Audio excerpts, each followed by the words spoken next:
इंसानी खून इंतहाई कीमती है, जिसका कोई भी मुतबादल अभी तक तैयार नहीं किया जा सका है और ना ही इसे किसी लेबॉर्ट्री में तैयार किया जा सकता है। एक मोहतात अंदाजे के मुताबिक हर दूसरे सेकंड में किसी भी इंसानी कीमती जान को बचाने के लिए खून की बोतल की ज़रूरत होती है। तरक्की याफ्ता ममालिक में तो खून के एहतियात की सूरत हाल कदरे बेहतर है, लेकिन जो तरक्की पजीर ममालिक हैं वहाँ पर यह सूरत हाल काफ़ी तशवीशनाक है।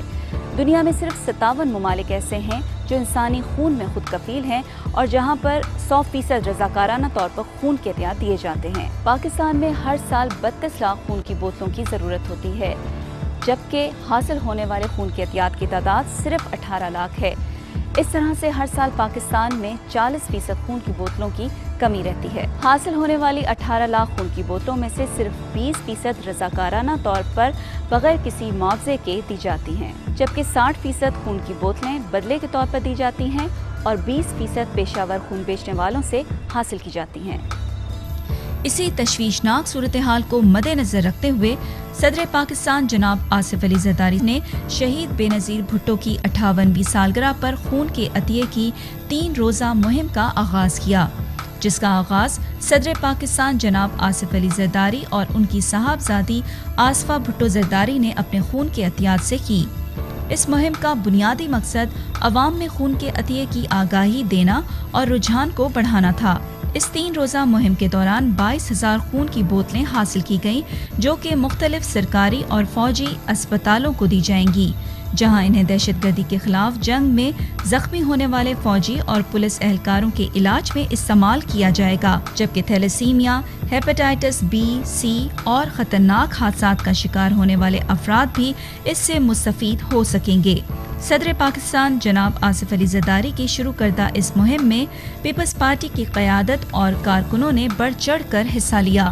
खुश आइंद बात ये भी थी कि मर्दों के साथ साथ ख़वातीन ने भी भरपूर अतिया देकर साबित किया है कि वो भी कौमी मसाइल के हल में अपना किरदार भरपूर तरीके से अदा करेंगी। मोहतरमा बेनज़ीर भुट्टो शहीद की 58वीं सालगिरह के मौके पर पाकिस्तान पीपल्स पार्टी ने खून के एहतियात जमा करने की मुहिम का आगाज़ किया है, तो आपसे ये जानना चाहूँगी कि पीपल्स पार्टी को इसकी ज़रूरत क्यों महसूस हुई, क्या वजूहात बनी इसकी? पहली बात है कि ये जो मुहिम गुज़रे 4 साल से चल रही है और ये जो आइडिया था वो प्रेसिडेंट आसिफ अली जरदारी का था और उन्होंने बहुत अच्छा आइडिया दिया कि पाकिस्तान के लोग ब्लड दें और वो ब्लड टेररिज्म में जो फ़ौज हमारी लड़ रही है या जो अवाम उससे मुतासर हो रहे हैं या थैलेसीमिया के जो बच्चे हैं या लोगों को जिनको ज़रूरत है वो ब्लड उनको मिले और लोगों में ये एक हैबिट हो कि वो हर साल ब्लड दें। आपने कहा कि 4 साल से ये मुहिम जारी है, तो जानना चाहूँगी कि हर साल कितना खून अंदाज़न जमा हो जाता है और कंपैरेटिवली इस साल कितना खून जमा हुआ है पिछले सालों के मुकाबले में? प्रेसिडेंट साहब की ये सोच है और वो खुद प्रेसिडेंट आसिफ अली जरदारी गुज़र 4 साल से खुद भी डोनेट करते हैं और जो फर्स्ट मुहिम थी उसमें हमने 8,000 लोगों ने दिया था, इस बार जो है 22,000 लोगों ने दिया है। इसका मतलब है लोगों में हैबिट भी हो रही है, अवेयरनेस भी आ रही है और ये मुस्तकबिल के पाकिस्तान के लिए बहुत नेसेसरी है कि हम ब्लड दें और हमारे जो इफेक्टिव लोग हैं उनको फ़ायदा हो उससे। हम इस वक्त फातमीद फाउंडेशन में हैं और हमारे साथ इस वक्त मौजूद हैं डॉक्टर इस्माइल पलीजो साहब और डॉक्टर अजीज़ुद्दीन कमर साहब, जो हमें खून लेने से खून देने तक के तमाम मराहिल से आगाह करेंगे।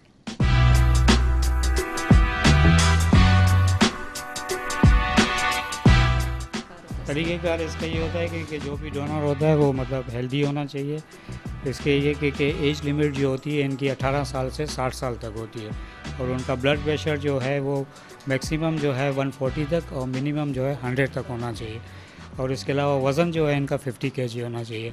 तमाम चीज़ों के बाद और इनका हेमोग्लोबिन हम चेक करते हैं।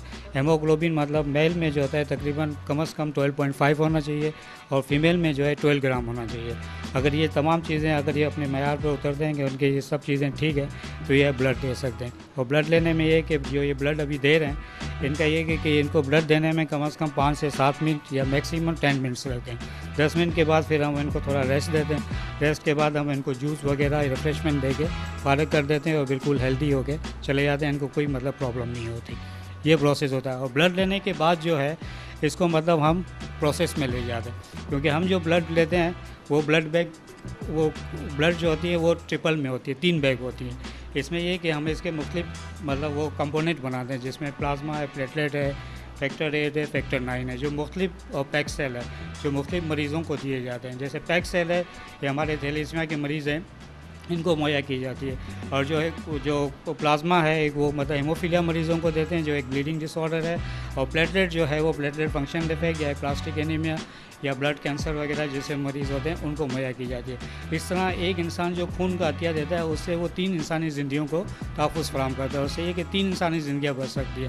पहले ये तस्वर किया जाता था एक ब्लड लिया, होल ब्लड हमने एक ही पेशेंट को लगा दिया, लेकिन नहीं, अब वो साइंस मतलब तरक्की कर गई है कि हम उसको मुख्तलिफ कंपोनेंट करके मुख्तलिफ ज़िंदगियाँ बचा सकते हैं। और इसके बाद जो है ये ब्लड जो है फिर दोबारा इसकी ब्लड ग्रुपिंग होती है, फिर ये स्क्रीनिंग प्रोसेस में जाता है। उसमें मुख्तलिफ टेस्ट होते हैं जिसमें हेपेटाइटिस बी है, हेपेटाइटिस सी है, HIV है, VDRL है, मलेरिया पैरासाइट है और एंटीबॉडीज़ मतलब वो टेस्ट होते हैं। ये तमाम चीज़ें मतलब बिल्कुल क्लियर होती हैं, नॉन रिएक्टिव होती हैं। उसके बाद ये जो है मरीज़ को, पेशेंट को फराहम मुहैया किया जाता है, उनको ट्रांसफ्यूज़ किया जाता है। अगर इनमें कोई भी एक रिएक्टिव आ जाए या कोई चीज़ मतलब वो रिएक्टिव हो तो वो फिर ब्लड को हम मतलब उसको वो ट्रांसफ्यूज़ नहीं करते हैं, बल्कि उसको डिस्कार्ड किया जाता है उस ब्लड को, ताकि ये ब्लड किसी ऐसे मरीज़ को ना लगे कि उनको मतलब नुकसान पहुँचे। आपका नाम क्या है? शाम। अच्छा, आप रज़ाकाराना तौर पर ब्लड दे रहे हैं या किसी मरीज? किसी बीमार है उनको चाहिए, उनको ब्लड की ज़रूरत है तो उनको देना। अच्छा, आप पहली मर्तबा दे रहे हैं? मैं इससे पहले भी बहुत दफ़ा दे चुका हूँ। तो आप एक साल में कितनी मर्तबा दें? 1 साल में तो नहीं, अब जब किसी को ज़रूरत होती है तो दे देते हैं फिर। तो इसका मतलब है कि आप हमेशा रज़ाकाराना ही देते हैं ज़्यादातर। तो आपको इस वक्त ब्लड दे रहे हैं, आपको किस तरह से फ़ील हो रहा है, क्या फ़ील हो रहा है? अभी तो कुछ नॉर्मल ही फील हो रहा है। और जब आप ब्लड देते हैं तो हमेशा नॉर्मल ही रहता है? नॉर्मल फील करते हैं। तो आप क्या समझते हैं कि सारे नौजवान जितने भी हैं हमारी कौम के, उन सबको ब्लड डोनेट करते रहना चाहिए? बिल्कुल देना चाहिए, अब सबके लिए ज़रूरत भी है। अच्छा डॉक्टर साहब, ये बताइएगा कि खून को प्रिजर्व करने का क्या तरीक़ाकार है? जब हम ब्लड को मतलब मुख्तलिफ मतलब डिफरेंट कंपोनेंट में मतलब उसको डिवाइड करते हैं तो उनको प्रिजर्व करने के लिए मुख्तलिफ तरीके होते हैं। जैसे ये प्लेटलेट हैं, ये प्लेटलेट को हम जो है तकरीबन ये 22 सेंटीग्रेड पर इसको 22 से 23 सेंटीग्रेड पर इसको मेंटेन करते हैं। और इनका मतलब ये मूवमेंट मतलब इनकी ज़रूरी है। जब तक ये मूवमेंट करेंगे तो इनकी लाइफ मतलब कायम रहेगी, क्योंकि अगर इनकी मूवमेंट हम बंद करेंगे तो इनके सेल जो हैं डेड हो जाएंगे। और इनकी लाइफ जो होती है 3 to 5 डेज़ होती है प्लेटलेट की। ये प्लेटलेट हो गए। इसके बाद जो रेड सेल होते हैं, ये जैसे हमारे रेड सेल हैं, ये पैक सेल हैं, इसको हम जो प्रिजर्व करते हैं, इसका जो टेम्परेचर होता है 4 to 8 सेंटीग्रेड पर। जैसे आप ऊपर देख रहे हैं कि 4 to 8 सेंटीग्रेड पर इसको हमने प्रिजर्व किया है। और तीसरी चीज़ जो होती है ये हमारी प्लाज्मा होते हैं, जिसको हम ये प्लाज्मा होते हैं इसको हम माइनस पर मतलब प्रिजर्व करते हैं। इसको -30 तक 30 पर इसको प्रिजर्व किया जाता है। और ये जब प्रिजर्व हो जाते हैं तो इनकी लाइफ जो है एक्सटेंड हो जाती है 1 ईयर्स के लिए। और ब्लड की जो लाइफ है वो 35 डेज़ है, और मैंने प्लेटलेट की लाइफ आपको 5 डेज़ होता है, लेकिन ये 1 ईयर्स तक है। अगर वंस हम इनको अगर 37 डिग्री पर थो कर दें, इसको पिघला दें, फिर इनकी लाइफ जो है 8 आवर्स रह जाती है। फिर 8 आवर्स के अंदर इसको यूज़ कर देना होता है प्लाज्मा को। डॉक्टर साहब, प्लाज्मा बनने के बाद उसे कहाँ पर प्रिजर्व किया जाता है? प्लाज्मा हम मतलब सेपरेट कर लेते हैं ब्लड से, मतलब होल ब्लड से जब प्लाज्मा हम सेपरेट कर लेते हैं उसको फ़ौरन जो है हम -80 पे, ये आप देख रहे हैं यहाँ पर टेम्परेचर -80 है। -80 तो बहुत ज़्यादा नहीं है? बहुत ज़्यादा होता है कि, लेकिन प्लाज्मा को फ्रीज़ करने के लिए -80 बहुत ज़रूरी है। कि -80 पे जब हम फ्रीज़ करेंगे तो उनके जितने भी फैक्टर्स होंगे, जैसे इसमें फैक्टर 8, फैक्टर 9, फैक्टर 13, जितने भी फैक्टर्स होते हैं वो प्रिजर्व हो जाते हैं। तो उसको -80 पर प्रिजर्व करना बहुत ज़रूरी होता है। जब -80 पर ये मतलब फ्रीज़ हो जाते हैं, फ्रीज़ होने के बाद जो है इसको हम यहाँ से निकाल के फिर वो -30 पर जो हमारे जो डिफ्रीज़र हैं उसमें हम डाल देते हैं, क्योंकि -80 में वो प्लाज्मा निकालना बड़ा मुश्किल है। वो निकालने के लिए हमें ग्लव्स वगैरह पहनने पड़ते हैं, वरना वो फ्रॉस्ट बाइट वगैरह होने के चांस होते हैं। डॉक्टर साहब, आमतौर पर ये रुझान देखा गया कि लोग बहुत डरते हैं ब्लड डोनेट करते हुए, तो इसकी क्या वजूहत है? ये हकीकत है कि हमारे मुल्क में जितना मतलब लोगों में ब्लड देने का रुझान होना चाहिए वो नहीं है। उसका बड़ा सबब ये है कि लोगों में अवेयरनेस नहीं है।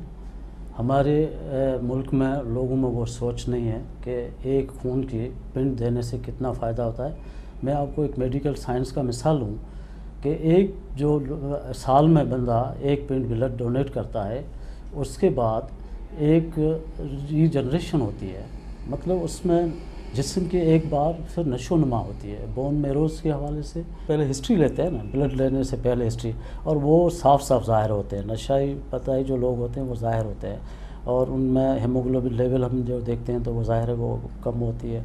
फिर उनके मुख्तलिफ़ जगह मतलब वो इंजेक्शन जो लगाते हैं वो भी निशानात होते हैं, और ज़ाहरी तौर पर उनका जो हुलिया है वो भी हमें बताता है कि भाई ये मवाली किस्म का लोग है, नशाई पताई आदमी है। तो हम तो कोशिश ही करते हैं इन लोगों से खून नहीं लेते, और लेना भी नहीं चाहिए, क्योंकि इनमें बहुत सारी बीमारियों के जुज़े जरासीम शामिल होते हैं। आपका दिया हुआ खून किसी भी इंसान की कीमती जान को बचा सकता है।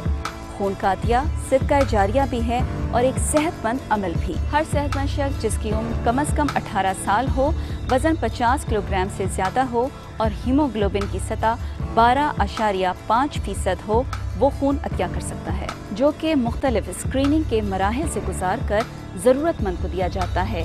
ताज़ा खून 1 माह के अंदर अंदर बन जाता है और हर सेहतमंद शख्स 1 साल में 3 बार खून का अतिया कर सकता है। हमें चाहिए कि हम खून का अतिया खुद भी करें और अपने गिरदोनवा में मौजूद हर सेहतमंद शख्स को खून का अतिया देने पर रजामंद करें।